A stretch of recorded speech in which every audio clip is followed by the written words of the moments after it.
តមកបងនេះយើងនឹងមកស៊ីជម្រៅទាំងអស់គ្នាចំពោះឈុតបងផោកដែលគាត់រៀបក្រាស់ថ្មីដែលមាន3ប៉ុងវីដេអូខ្ញុំលើកមុនណាអញ្ចឹងបងប្អូនប្រកាសជាចង់ដឹងថាគាត់រៀបម៉ាស៊ីនហ្នឹងមួយឈុតអស់ប្រមាណហើយគាត់ប្រើប្រមាណឈុតទៅលើ3ប៉ុងហ្នឹងហើយរួមទាំងមានឧបករណ៍ប្រើប្រាស់សម្រាប់លាងសម្អាតអីផ្សេងទៀតខ្លះអញ្ចឹងណាពីព្រោះថាមានបងប្អូនយើងជាច្រើនដែលគាត់ចង់បើកឲ្យមានសមត្ថភាពអញ្ចឹងណារួមទាំងខ្ញុំផងដែរទៅលើអាជីវកម្មក្រាស់លាងរថយន្តលាងម៉ូតូ detailing coating អីផ្សេងៗអញ្ចឹងណាបងប្អូនឈុតបងប្រុសដែលគាត់រៀប3ប៉ុងហ្នឹងគឺគាត់រៀបម៉ាស៊ីន2ឈុតហើយម៉ាស៊ីនដែលយើងផ្គត់ផ្គង់ផងដែរគឺជាប្រភេទម៉ាស៊ីនដែលមានកម្លាំង3គីឡូហើយនឹង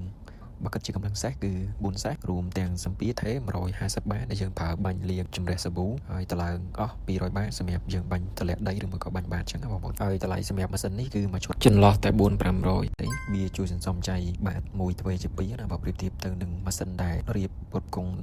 ឬនាំចូលពីប្រទេសថៃអញ្ចឹងអូខេឥឡូវយើងមកដល់ក្រាស់បងប្រុសហើយពិតជាសរសើរបងប្រុសដែលគាត់មានតិចនិចនៅក្នុងការរៀបក្រាស់ណាគឺគាត់ប្លង់ខ្លួនឯងរៀបចំខ្លួនឯងជាងសំណង់ជាងអត់ជាងភ្លើងអីសឹងតែខ្លួនឯងទាំងអស់ដូច្នេះទូមិនចង់ឲ្យបងប្រុសសេវក៏សេវបានពាក់កណ្ដាលដែរហើយរួមទាំងម៉ាស៊ីនដែលផ្គត់ផ្គង់ពីខាងយើងគឺសន្សំចៃថែមទៀតអញ្ចឹងបងប្រុសគាត់ចំណាយបើប្រៀបធៀបទៅនឹង